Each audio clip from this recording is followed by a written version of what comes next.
January 27, 1959. A crisp winter wind sweeps across the remote slopes of the northern Ural Mountains. 9 experienced hikers, students, and graduates of the Ural Polytechnical Institute gather at the small railway station in Ividel. They are young, fit, eager for one last big trek before winter closes in. Their leader, 23-year-old Igor Dyatlov, is a seasoned outdoorsman, calm, confident. Respected by every member of the group, we meet each of them in turn. Lyudmila Dubanina, a passionate photographer who carries her camera with reverence. Rustam Slobodin, the storyteller, ready with jokes to lighten any mood. Julia Krivonishenko, whose laughter is as bright as her braided hair. Zina Kolmogorova, the planner, whose meticulous maps and schedules guide the group. Alexander Kolevatov, the quiet strength, always alert for danger. Nikolai Thipobrignol, whose engineering mind calculates every step. Yuri Doroshenko, the optimist, whose grin is infectious. And Yuri Yudin, who falls ill 2 days in and reluctantly turns back, unknowingly saving his life. As they board the train, the sun dips low behind spruce and pine, painting the sky in fierce shades of orange and violet. Inside their compartment, boots dry over the heater, gear is checked and rechecked, and spirits run high. They talk excitedly about the peak they plan to conquer, Otorden Mountain, said to stand at just under 6,000 feet. But in this wilderness, feeling much higher. By evening, they reach Vaisei, the last outpost of civilization. Here, they pause to gather supplies: canned meat, chocolate, extra blankets, and send postcards to worried parents. The station master's eyes linger on their faces, youthful, determined. Perhaps a shade too confident against the brutal Ural elements. Morning breaks on February 1, 1959, with steady snowfall.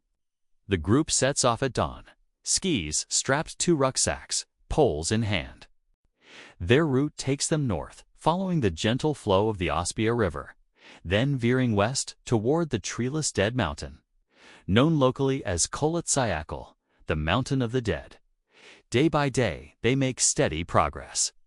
Bright laughter rings through birch forests as Rustam belches loudly, drawing groans and nudges. Laughing, Lyudmila snaps candid shots, click-click against the hush of snow. At dusk, Zina consults her map, plots their next move by the glow of a kerosene lamp, while Igor measures snow depth and gauges wind speed. By early evening on February 1st, they are within sight of their goal. The slopes grow steeper, the air thinner. A warning rattle in the trees signals an abrupt gust. They pitch camp on a gentle slope, set their tent, and settle in for dinner. Inside the small orange nylon dome, they are cozy. Boots dry and warming, steaming mugs of tea at hand. Conversations drift from exam stress to hometown gossip. Outside, the wind howls and snow swirls in sudden flurries. At 7:00 p.m., they extinguish their lamp. An eerie quiet follows. Imagine you are lying in a sleeping bag, the fabric rustling as you turn.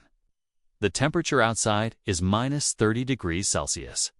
Through the thin tent wall, you hear nothing but the groan of ice and a faint, distant whistle of wind. It's winter's embrace in the Arctic, not inviting, but mesmerizing. At 10:00 p.m., they retire. Tomorrow, they will strike north, climb the ridge, sweep around Dead Mountain, and return via the valley. A routine plan, or so it seems. But in the Arctic wilderness, routine is a fragile illusion. The fire in the tent has died long ago, leaving only a pale orange glow behind the nylon. Inside, the hikers lie in their sleeping bags, drifting between dreams of hot porridge and the warm sun of late spring. Outside, a storm gathers strength.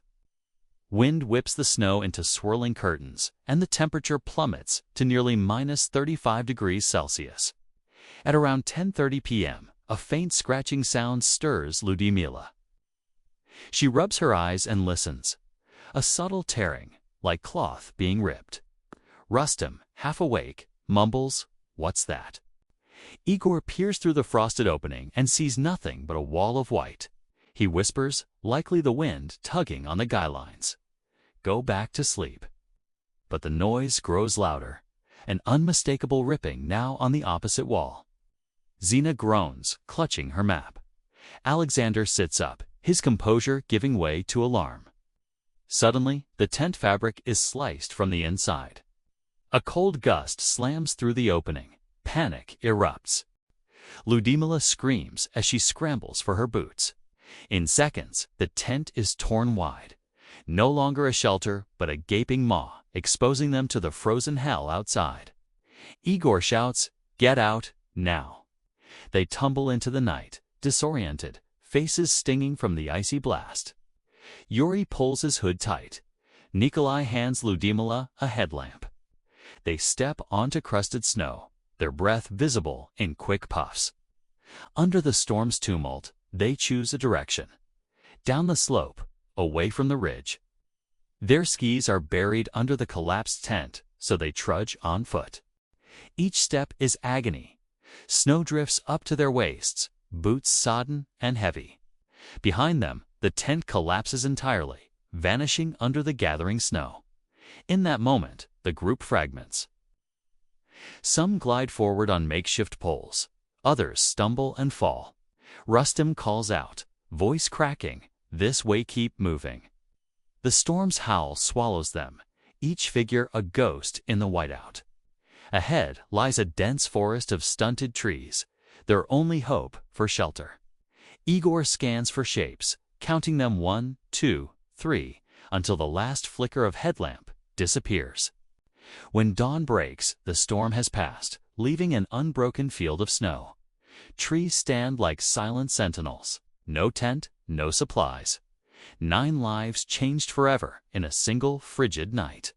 What unseen force ripped them from their safety?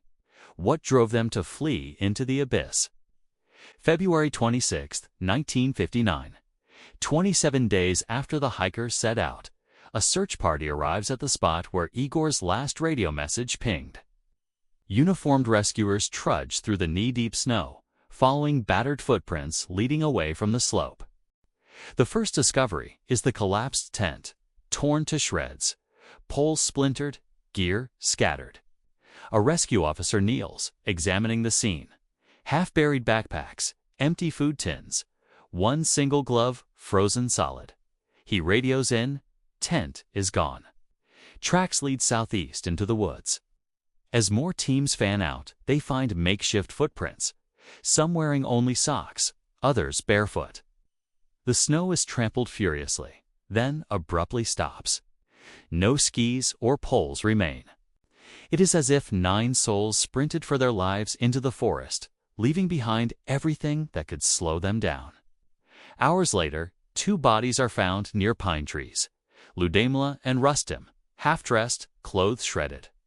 They lie face up, arms outstretched, eyes wide in shock. Investigators note signs of frostbite alongside hypothermia, a case of paradoxical undressing, where victims in delirium shed garments. Over the next week, rescuers uncover 4 more bodies under a spruce grove.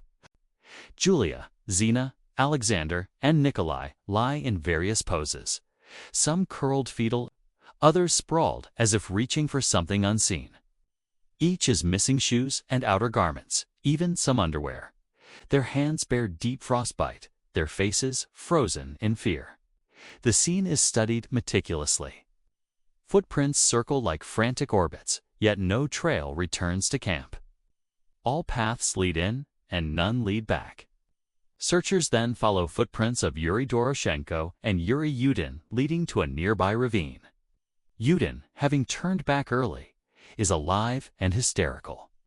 He describes fragments of a high-pitched whistle, an unseen force driving them from the tent, and the sensation of something big and silent looming in the trees. Guided by Yudin's account, teams scour the ravine and discover Igor's body buried beneath 6 feet of snow. He lies on his back, arms folded across his chest, a peaceful expression on his face. Dr. Boris Erlin notes that Igor died of hypothermia with no external wounds or signs of violence. One body still missing. Nikolai Thibeaux-Brignol.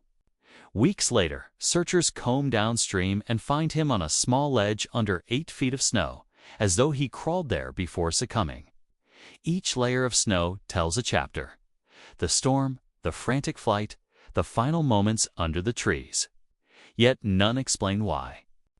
Back and Ivdel newspapers scream headlines like mysterious Ural deaths and Dyatlov Group's dark secret. Locals whisper of Almasty or secret military tests. Authorities label the case an unknown compelling force.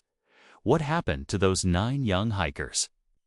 How did fear, and perhaps something more, shatter their minds and bodies in one terrifying night? As news reached Moscow, Soviet authorities dispatched a special commission led by prosecutor Vladimir Slobodan, no relation to Rustem Slobodan. They arrived 2 weeks after the last bodies were recovered, tasked with identifying the compelling force that killed the 9 skilled outdoorsmen. Local witnesses reported a lumberjack seeing strange orange spheres above the ridge on February 2nd, though he admitted he'd been drinking. A reindeer herder heard an unearthly whistle that night, unlike any animal call. Both accounts added mystery, but no hard evidence. Dr. Erlin's autopsies in Syktyvkar confirmed that all 9 died of hypothermia. Aside from bruises and torn clothing, 3 victims had severe internal trauma-fractured ribs and skull fractures, yet no corresponding wounds on the skin. He also noted elevated radiation on some garments, though soil samples showed only normal background levels. The official report favored an undetected slab avalanche, suggesting the tent collapse and disorientation triggered panic and flight, leading to hypothermia. Critics argue the slope was too gentle and trees showed no signs of sliding snow. Russian researchers later proposed powerful katabatic winds generating infrasound, low-frequency waves that can induce panic, nausea, and irrational fear. The winds might have collapsed the tent, provoked a terror response, and left the hikers disoriented in the cold. Declassified documents reveal high-altitude parachute experiments near DCT, Seattle in early 1959. Some suggest stray sonic blasts or radioactive isotopes forced the group out. Soviet authorities denied any tests at the site. No single theory explains the torn clothing, crushed bones, or radiation anomalies. The tragedy remains a puzzle at the intersection of nature, psychology, and secrecy. Over the decades, the Dyatlov Pass incident has spawned theories from Yeti attacks to alien abductions. None offer a definitive answer. The truth may lie in a combination of natural phenomena, human psychology, and undisclosed operations. Human perception is fragile. Even seasoned experts can be overwhelmed by infrasound, whiteout, or sheer panic.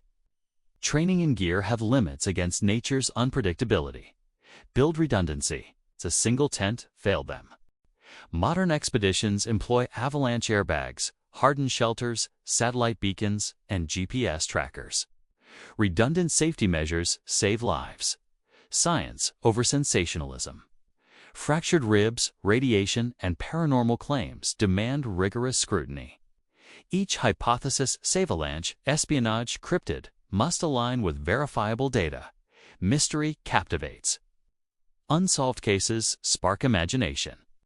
The Dyatlov Pass tragedy blends danger and the unknown, creating a story that endures beyond facts. The hiker's legacy lives on through improved safety protocols, research, and memorials. Yuri Yudin founded the Dyatlov Foundation to preserve their history and promote scientific study. Imagine standing at the edge of that frozen ridge, wind like a living force, snow swirling in a silent storm. You feel awe and a deep primal fear. Sometimes the greatest danger is not an avalanche or a beast, but the unseen currents of nature and the fragile boundaries of the human mind. What do you believe happened? Share your theory in the comments: avalanche, military test, paranormal, or something we've never imagined. If you enjoyed this deep dive, like, subscribe, and tap the bell so you don't miss our next story from the edge of human experience. Remember, Sometimes the greatest answers lie in the questions themselves.